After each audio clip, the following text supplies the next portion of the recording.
Nesse domingo especial, onde não apenas o Brasil, mas o mundo para reconhecer, nesse fim de semana, isso inclusive é uma das coisas raras, porque bate também, muito próximo do calendário judeu, para celebrar a Páscoa.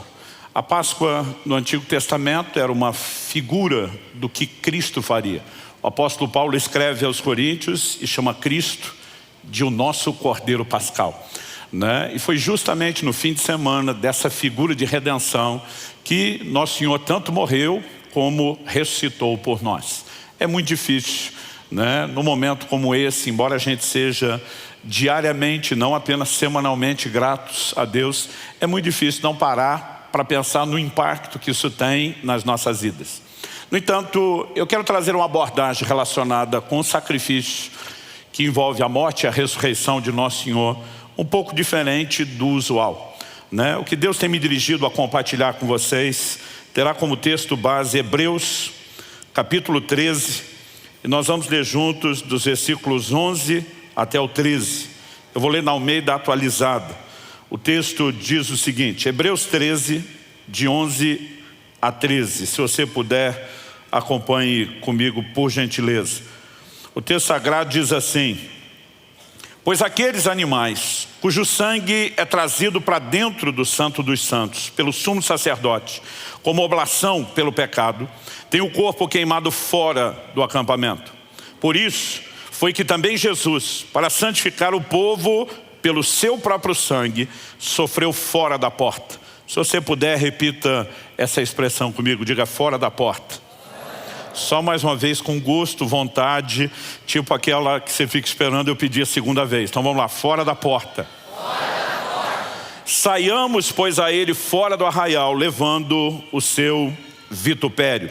Outras traduções, como a Nova Almeida atualizada diz, saiamos, pois, a ele fora do acampamento, levando a mesma desonra que ele suportou. Outras traduções, em vez de desonra ou vitupério, usam um outro sinônimo, levando a sua vergonha.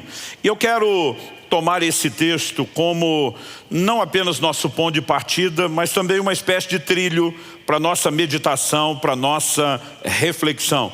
O texto, várias vezes, enfatiza algo que diz respeito ao lado de fora. No verso 11, nós lemos que o corpo do animal, oferecido no dia da expiação, registrado lá em Levítico 26, Levítico 16, daqui a pouco eu leio esse texto, era queimado fora do acampamento. Depois a Bíblia diz, foi por isso que Jesus também sofreu fora da porta, é crucificado lá de fora da cidade. E no verso 13, pela terceira vez, a Bíblia diz, saiamos pois a ele, está falando de Cristo, fora do arraial. Toda a ênfase dada aqui é que Jesus sofreu do lado de fora da porta e que nós devemos sair. E sair a ele não significa que não o encontramos do lado de dentro, mas que temos um compromisso de levar a mensagem daquilo que ele fez do lado de fora, também lá do lado de fora. E o tema da minha mensagem hoje é a igreja fora da porta. Essa expressão, porta afora, já foi muito mais usada na língua portuguesa antigamente do que é usado hoje. No inglês é muito comum usarem a expressão outdoor, o lado de fora da porta, para falar de tudo que é externo. Nós acabamos conhecendo e imaginando na nossa mente que outdoor é um cartaz de propaganda, Para aqueles que falam a língua inglesa, tudo que acontece do lado de fora é chamado outdoor. Já o que acontece do lado de dentro é chamado de indoor, Teve uma época aqui no Brasil que a gente tinha a febre do kart indoor, que era dentro de um barracão, porta adentro, ou a expressão porta afora. Essa é a linguagem que está sendo usada e ela precisa chamar a minha e a sua atenção para uma responsabilidade que temos. Se entendemos o sacrifício de Jesus, o que é que ele propôs, precisamos entender qual é não apenas o benefício que eu e você temos no aspecto pessoal de salvação, mas qual é o nosso compromisso, qual é a nossa responsabilidade, que é transbordar esse entendimento e essa experiência para o lado de fora. Eu me lembro aos 15 anos de idade, recém cheio do Espírito Santo, de ter lido um livro que mexeu muito comigo e reprogramou a minha forma de pensar, a minha visão. Era um livro de um grande evangelista, T.L. Osborne, chamado, o título do livro, Conquistando Almas, lá fora, onde os pecadores estão.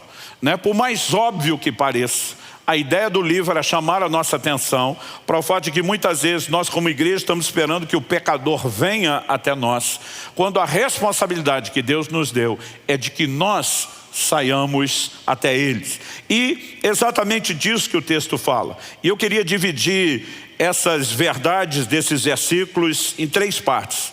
Na primeira, ênfase de que Jesus sofreu fora da porta. E segundo, o chamado a que a gente participe disso. Saiamos a ele fora do arraial, ou fora do acampamento, se você preferir. E a terceira é quando a Bíblia fala sobre levar a sua vergonha. E com esses 3 tópicos eu quero tentar te ajudar a entender o quadro de uma forma um pouquinho mais completa. Então, a tipologia bíblica apresentada, quando diz que aqueles animais cujo sangue é trazido para dentro do Santo dos Santos, o verso 11, pelo sumo sacerdote, como oferta pelo pecado. Isso aqui é uma citação de Levítico 16, versos 27 e 28. Deus estava falando a respeito do dia da expiação. Uma vez ao ano, eles tinham o que hoje é conhecido como o Yom Kippur, o dia do perdão. Era o dia da expiação.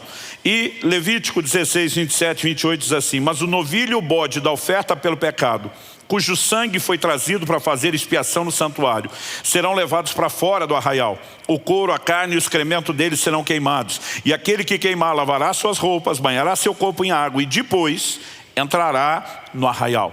É essa figura que o autor de Hebreus toma. Aliás, todo o livro de Hebreus vai apresentando de forma figurada as verdades da nova aliança, interpretada a partir do que ele chama de parábolas do Antigo Testamento, de alegorias. Nós precisamos entender que na perspectiva bíblica, na teologia nós chamamos isso de convergência bíblica. Na perspectiva bíblica, tudo converge na pessoa de Jesus. Aliás, Paulo, escrevendo, afirma que Deus faria convergir nele, em Cristo, todas as coisas. O próprio Jesus diz em João 5,39, examinais as Escrituras, porque julgais ter nelas a vida eterna. Ele diz, e são elas que testificam a respeito de mim. Eu amo a maneira como a simbologia bíblica é apresentada. Como dissemos anteriormente, Cristo é chamado de o Cordeiro Pascal. Agora, o que nós precisamos entender é que a ênfase aqui não é apenas o sacrifício. A ênfase de Hebreus 13, de 11 a 13, é onde o sacrifício aconteceu, do lado de fora. E essa expressão nos apresenta uma mensagem que diz respeito a entender a importância de não nos fecharmos como igreja apenas em nós mesmos. E não temos apenas os olhos voltados para o lado de dentro, mas também para o lado de fora.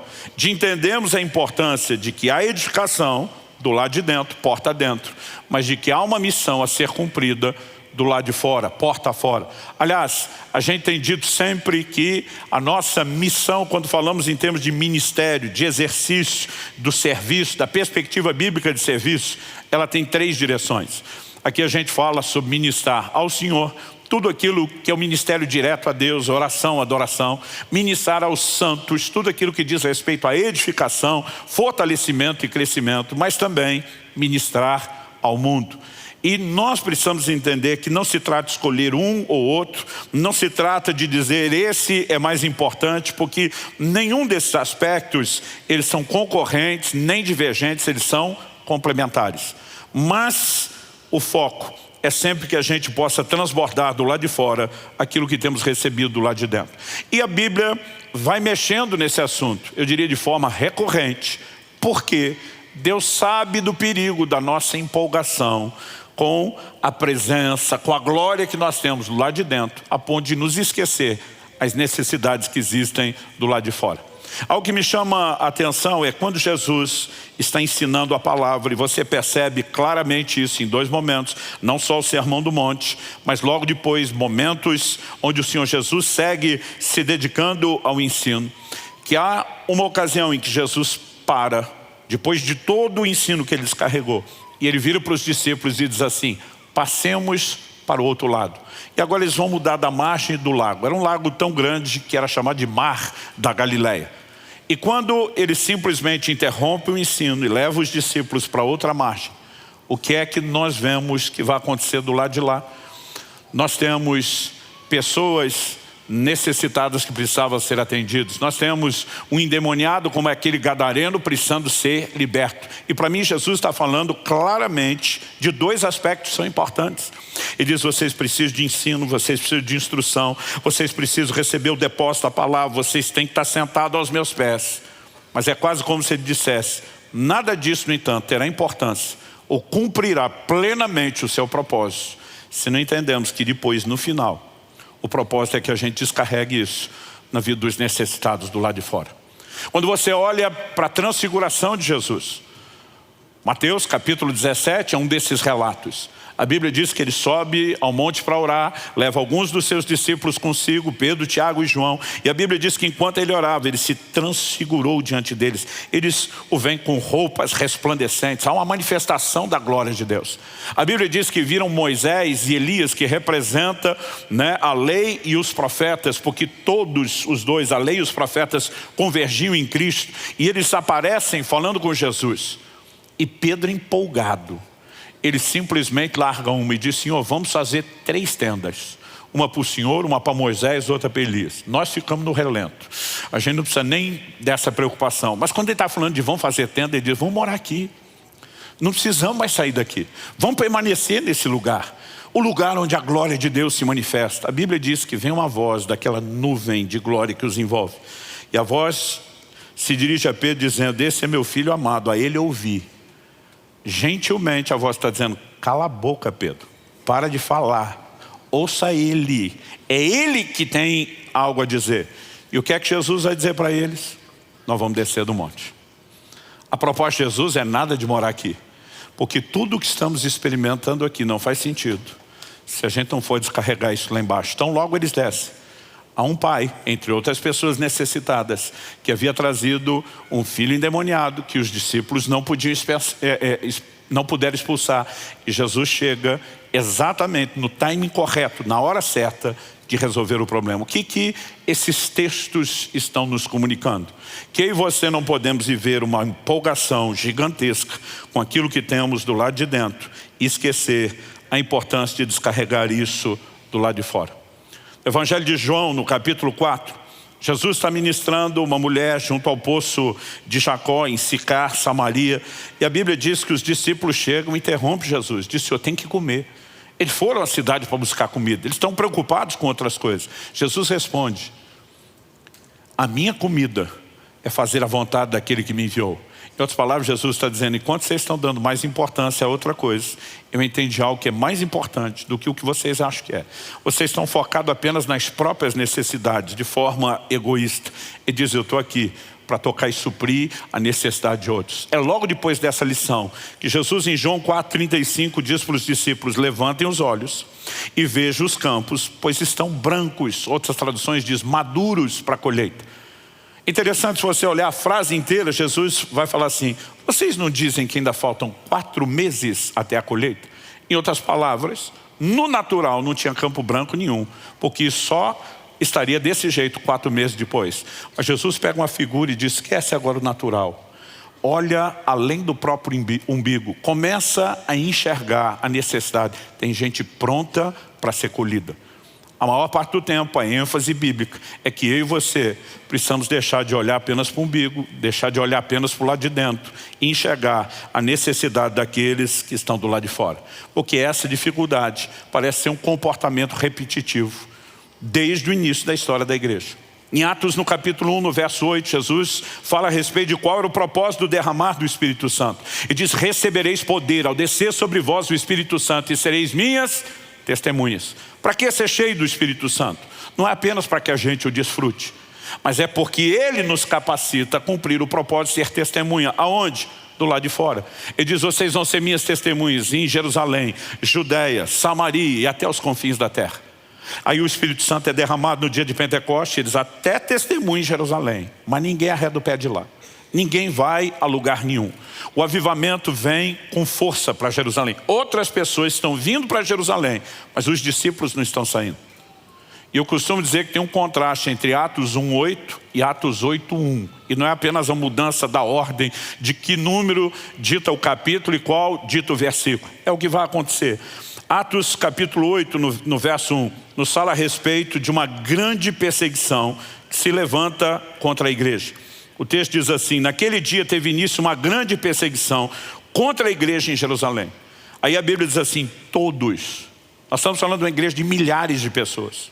E a Bíblia diz todos, exceto os apóstolos. No primeiro dia em que Pedro prega, no dia de Pentecostes, a Bíblia diz cerca de 3.000 se converteram. Logo depois a Bíblia vai dizer, elevou-se o número dos discípulos a cerca de 5.000. A essa altura nós já não sabemos quantos milhares, mas Atos capítulo 6 diz que a igreja seguia se multiplicando.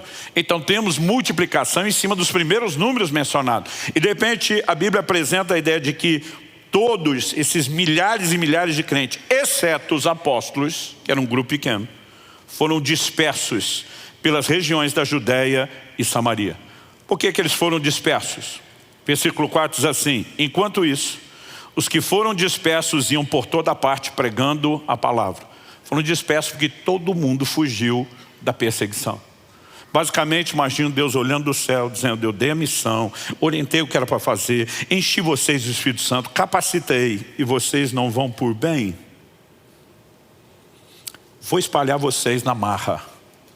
Se não vão por bem, vão pelo outro tipo de bem que vocês interpretam como mal. Deus tem um foco e uma missão redentora para toda a humanidade. Ele nos deu a honra e o privilégio de ser parte disso. E Ele está dizendo, eu dou a vocês a direção, estabeleço o trilho, oriento qual a missão, eu capacito vocês.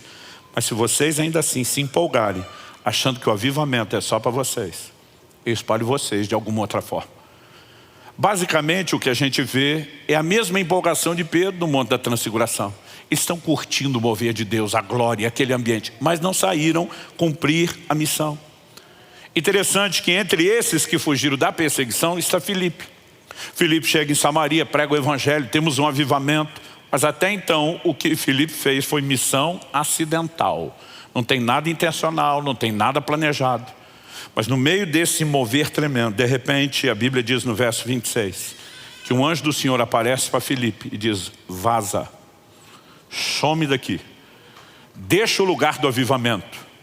Imagino a missão que está sendo apresentada para ele como algo bem confuso, porque o Senhor disse para ele, vai para aquela estrada, para aquele caminho que está deserto. O que significa que está deserto? Tem ninguém.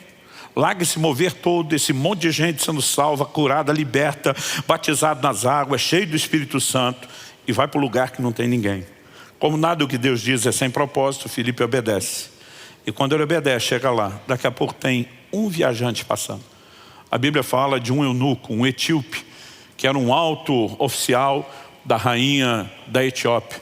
E ele está passando, e o Espírito Santo se junta a essa carruagem. E porque Filipe estava ali, obedeceu o comando de Deus, ele levou aquele camarada para Jesus, um homem. Deus mandou ele abandonar a cidade em avivamento para alcançar um. A tradição cristã diz que esse um foi o responsável por disseminar e espalhar o evangelho em toda a Etiópia. Uma nação inteira foi tocada e alcançada. Nós precisamos entender que muitas vezes na empolgação com aquilo que Deus está fazendo, nós perdemos o foco da missão.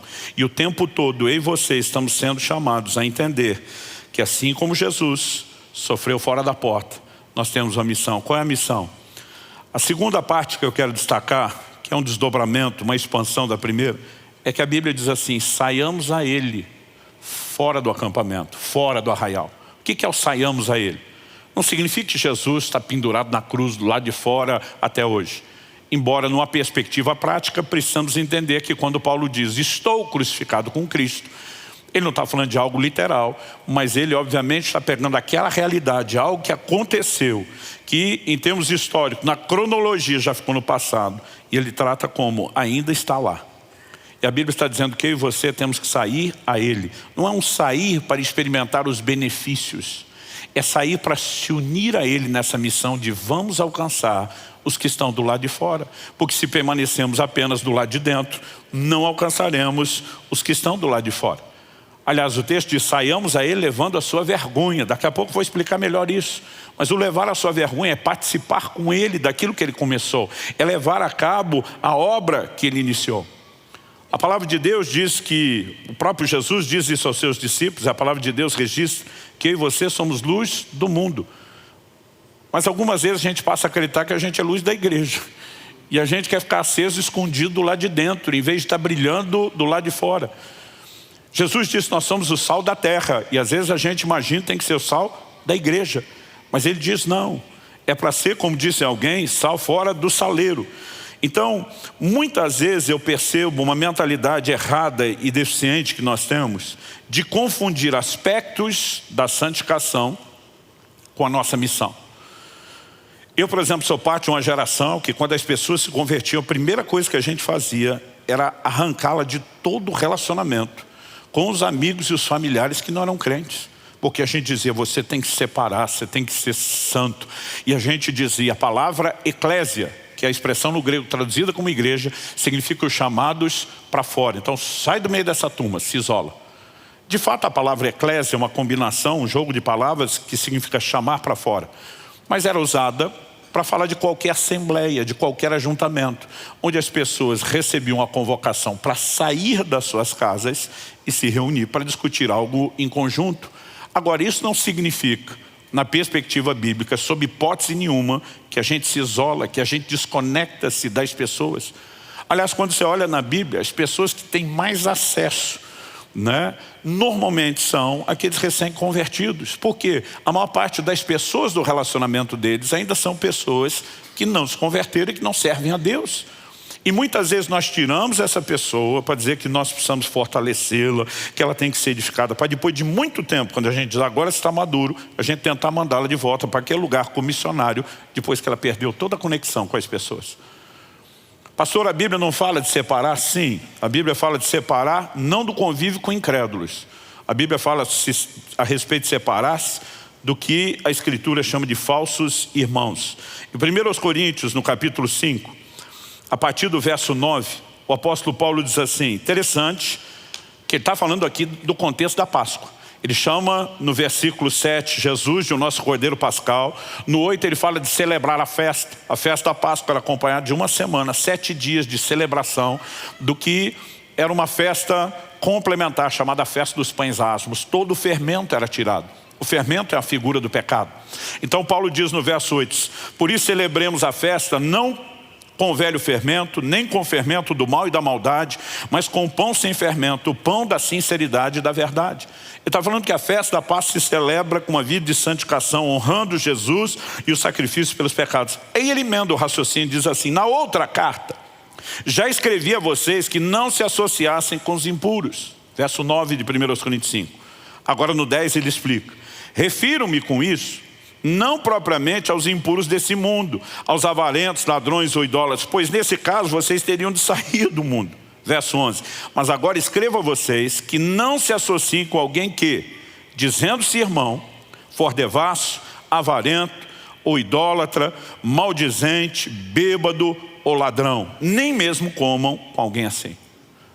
Em outras palavras, Paulo está dizendo, eu nunca orientei vocês a cortar relacionamento com um incrédulo, com um ímpio.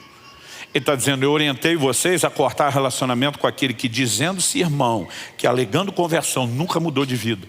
Com aquela pessoa que não se deixa ser influenciada pelo evangelho, mas com um estilo de vida pecaminoso está tentando influenciar vocês, os crentes, com quem se relacionam. A questão que nós precisamos entender, que está sendo abordada aqui, ela tem mais a ver com influência. Em Lucas 7, versos 33 e 34, Jesus é chamado de amigo dos pecadores. Ele nunca esteve distante dos pecadores. Ele foi atacado e criticado por isso. É interessante que vários textos enfatizam essa verdade. Por exemplo, Lucas 5, 30 e 31, diz assim, os fariseus, seus escribas, murmuravam contra os discípulos de Jesus, perguntando, por que vocês comem e bebem com os publicanos e pecadores?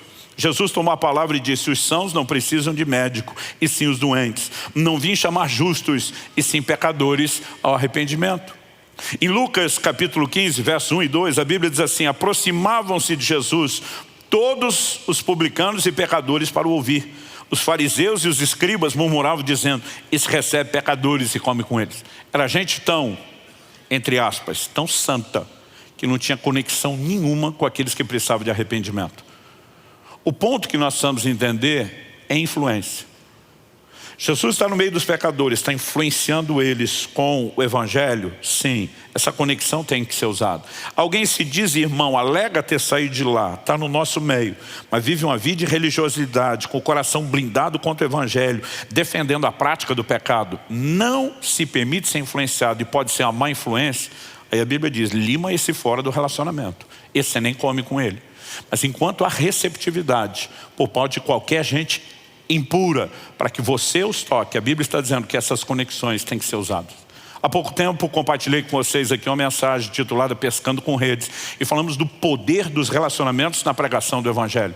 Deus nunca nos mandou nos afastar das pessoas, apenas a gente não deixa que uma proposta e que valores pecaminosos nos toquem, mas nós precisamos levar a mensagem transformadora do evangelho. Quem está entendendo?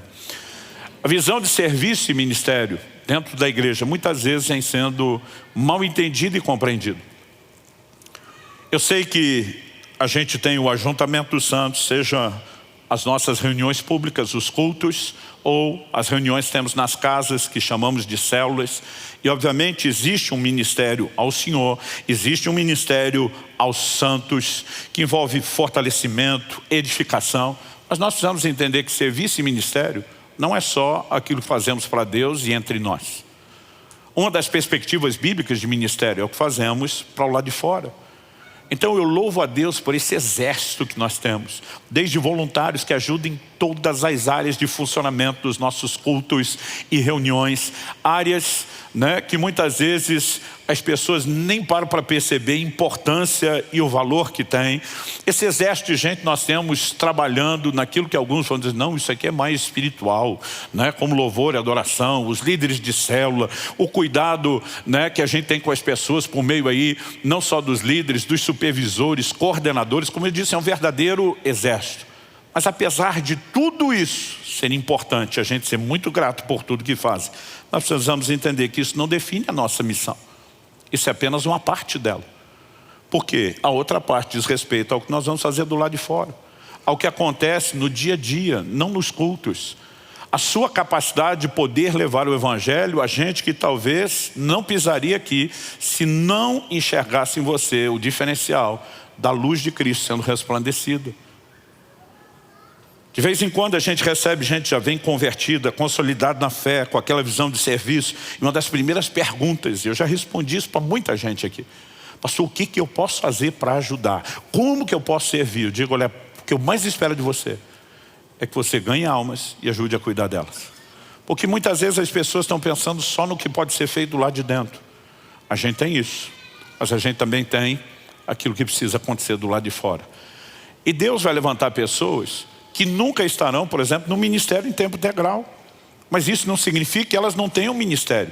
Outro dia uma pessoa falou, não, eu não tenho ministério. Eu falei, todo mundo tem ministério. A palavra ministério é serviço. Todo mundo tem que servir. A questão é como é esse serviço.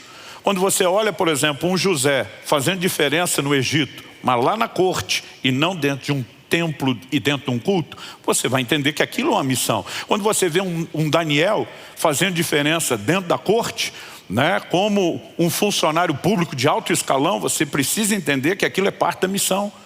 O seu trabalho é o seu campo missionário.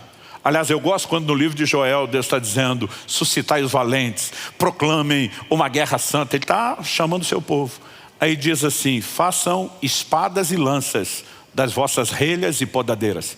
Deus não está só dizendo que aqueles que não tinham armas iriam improvisar, mas Ele está dizendo suas ferramentas de trabalho serão suas armas no reino. O lugar onde Deus te insere na sociedade é onde você pode fazer diferença. Então a Bíblia vai falar de uma moça que ninguém olharia para aquilo como uma missão. Ela foi raptada de Israel, feita prisioneira de guerra numa das batalhas. E ela acaba virando serva na casa de Naamã, general da Síria. Mas esse homem tem necessidades, esse homem está enfermo, está leproso. E a hora que a bola quicou na frente dela, ela está lá, sendo uma missionária, um instrumento de Deus. Se você tivesse contato com o homem de Deus, está lá em Israel, ele ia te apresentar um Deus que muda a sua vida, que toca as suas necessidades. E naquele lugar, sem nenhuma remuneração, sem nenhum tipo de honra, em termos sociais, no mais baixo nível que você pudesse imaginar. Essa pessoa está dizendo, cada oportunidade tem que ser explorada. Mas quando uma Esther é levada ao reino, Naamã diz, quem sabe se não foi para um tempo como este que chegastes a ser rainha. A Bíblia está dizendo, qualquer posição que eu e você tenhamos na sociedade, é uma oportunidade de sermos agentes de Deus infiltrados nesses lugares. Quem está entendendo? Terceiro e último lugar.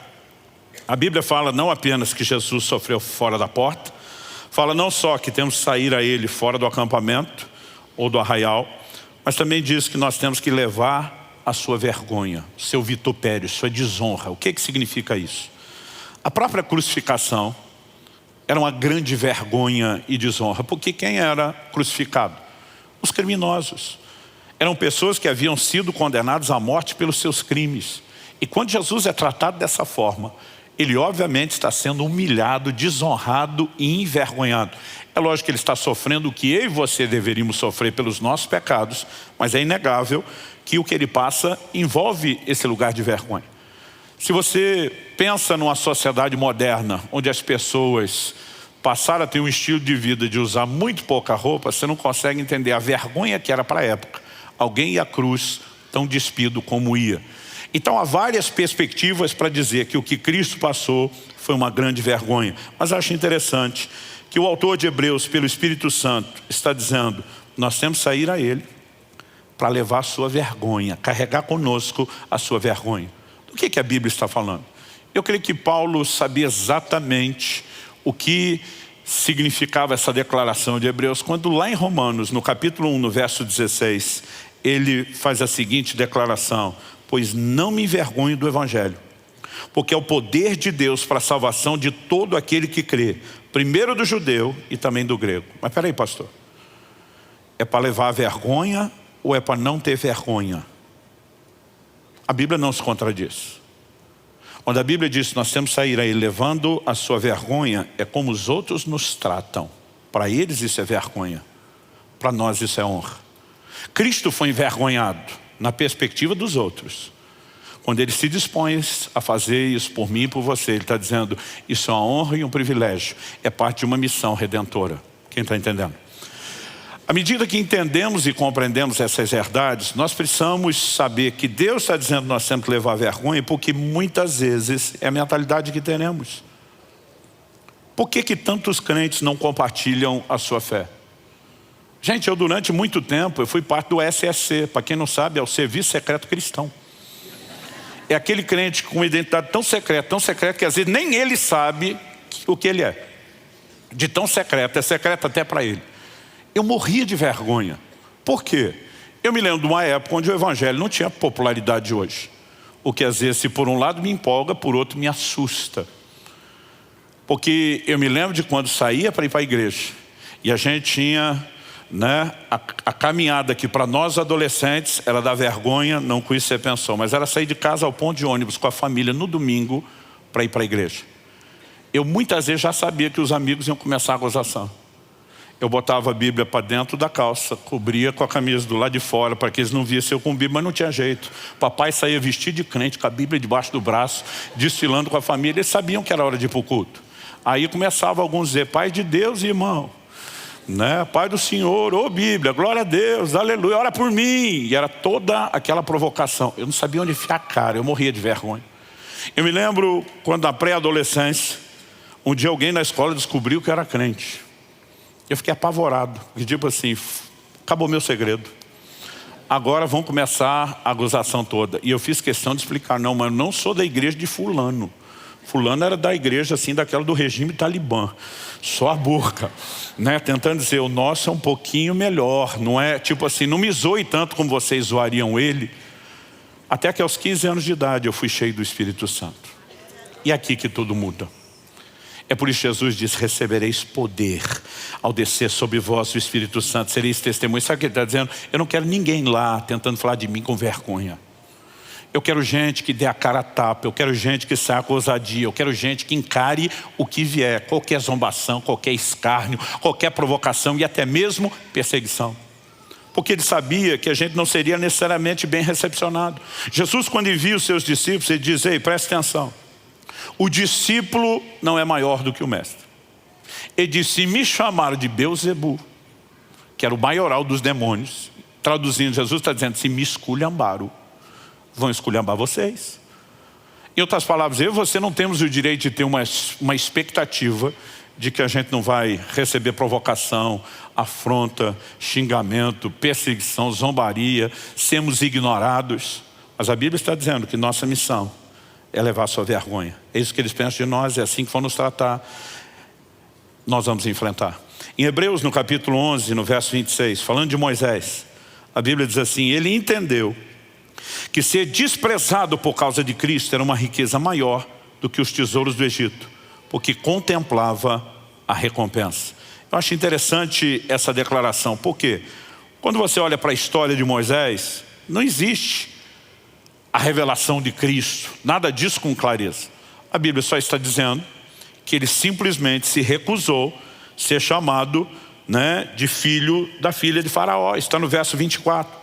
O 25 diz que ele preferiu ser maltratado com o povo de Deus a usufruir prazeres transitórios do pecado. Aí no verso 26 diz: ele entendeu que ser desprezado por causa de Cristo era uma riqueza maior do que os tesouros do Egito. Aqui a Bíblia está apresentando uma figura de que o posicionamento dele de dizer: eu abro mão do palácio, da glória, do reconhecimento, para ser um defensor do meu povo, para participar do projeto redentivo de Deus para com o seu povo. É uma figura daquilo que eu e você precisamos carregar.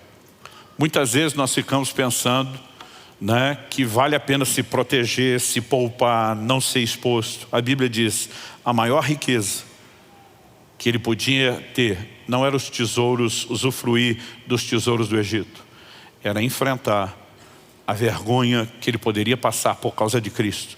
Mas a Bíblia diz assim: porque contemplava a recompensa. Mais do que apenas participar do que Jesus está fazendo, eu e você precisamos entender que a grande honra é a recompensa, seja a salvação dessas pessoas, por quem poderemos ser humilhados, ou o próprio galardão que teremos, além da alma salva delas. Tudo isso é parte de um combo que justifica o que eu e você podemos passar ou enfrentar. Mas o diferencial é quando somos cheios do Espírito. Para encerrar, logo depois da ressurreição de Jesus, ainda naquele glorioso fim de semana onde Deus mudaria para sempre a história de toda a humanidade, João 20, verso 19, diz que os discípulos de Jesus estavam trancados por medo dos judeus. Trancado significa não só porta fechada, janelas fechadas, eles estão trancados. Mas a Bíblia nos mostra como Jesus aparece no meio deles. Aliás, no relato de João, nós temos a conversa de Jesus com Tomé, dizendo: aí, você quer tocar, você quer apalpar, eu estou aqui. Mas Marcos 16 nos dá uma perspectiva de por que Jesus apareceu para eles. Marcos 16, versos 9 e 10 diz assim: havendo Jesus ressuscitado de manhã cedo, no primeiro dia da semana, apareceu primeiro a Maria Madalena, da qual tinha expulsado 7 demônios. Partindo ela, foi anunciá-lo aqueles que, tendo sido companheiros de Jesus, estavam tristes e choravam, lá naquela sala onde eles estão trancados com medo de judeus. Versos 14 a 16, a Bíblia diz assim: finalmente, Jesus apareceu aos 11, quando estavam à mesa. Censurou-lhes a incredulidade, a dureza de coração, porque não deram crédito aos que o tinham visto já ressuscitado. Ele aparece para dizer: era para vocês ter acreditado e esperado que o que eu falei se cumprisse. Mas ele não está ali apenas para dizer: eu ressuscitei. Ele está ali para destacar o propósito da ressurreição. Então o texto diz que nesse momento, verso 15 e 16, e disse-lhes: vão por todo o mundo, preguem o evangelho a toda criatura. Quem crer e for batizado será salvo, quem porém não crer será condenado. Que ele está dizendo: minha missão para vocês está do lado de fora da porta e não aqui dentro. Eu me lembro de uma igreja onde preguei anos atrás, já ministrei algumas vezes lá, mas me chamou a atenção quando preguei lá. Estava no início da igreja aqui em Curitiba, porque no portão, na hora da saída, tinha uma mensagem que só via quem está do lado de dentro saindo, quem entra não vê. A mensagem dizia assim: você está a uma pequena distância de adentrar o seu campo missionário. Cada vez que o povo ia embora da igreja tinha um lembrete: o seu campo missionário está aí, está do lado de fora. Há momentos onde Deus pode nos dirigir a abordar estranhos, como Filipe fez, sim. Mas a maior parte do tempo, a força do evangelismo deveria se concentrar nas pessoas do nosso relacionamento. Familiares, parentes, amigos, vizinhos, né? Companheiros de trabalho, colegas de estudo. Nós temos dia após dia oportunidades, mas para proclamar a palavra, eu e você vamos precisar de ousadia, que é o oposto da vergonha.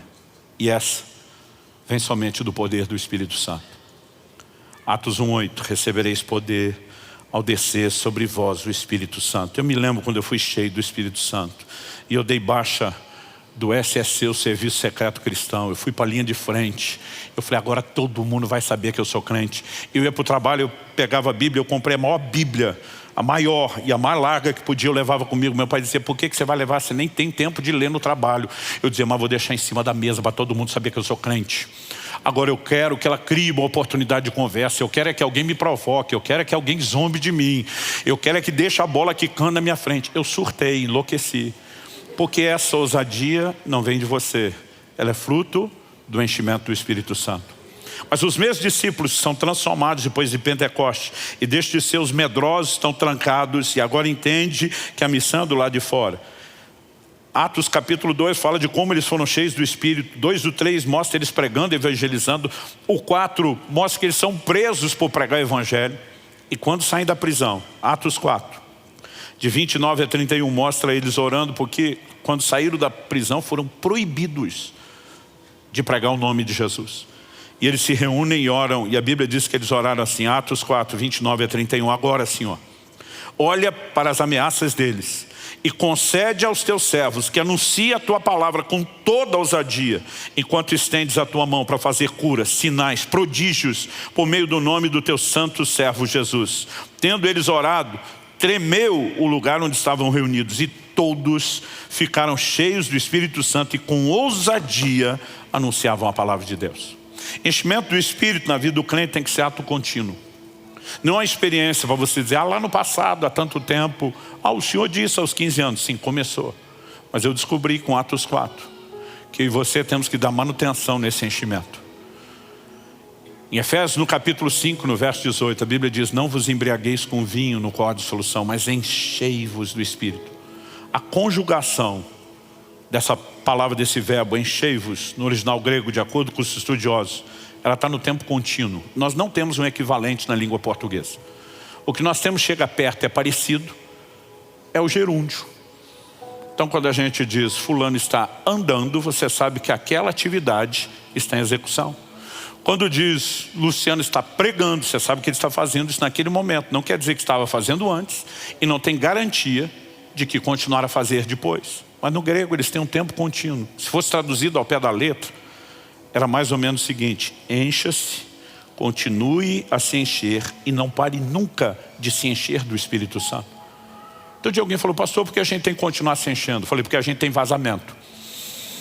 Se não tivesse vazamento, não tinha necessidade de se encher. Muitas vezes vazamos pela nossa carnalidade. Muitas vezes vazamos descarregando virtude nos outros, como Jesus fez com as pessoas. Mas nós precisamos desse enchimento. E é manter o enchimento ativo que mantém a ousadia de ser a testemunha, de levar sua vergonha do lado de fora funcionando. Mas o que Atos 2, o dia de Pentecostes, tem em comum com Atos 4? Atos 1,14, antes do derramar do Espírito, diz que eles perseveravam unânimes em oração. Atos 4, quando são novamente cheios do Espírito, a Bíblia diz que eles se reúnem mais uma vez unânimes, estão orando, buscando a Deus. O enchimento do Espírito Santo não é uma espécie de download automático e espontâneo.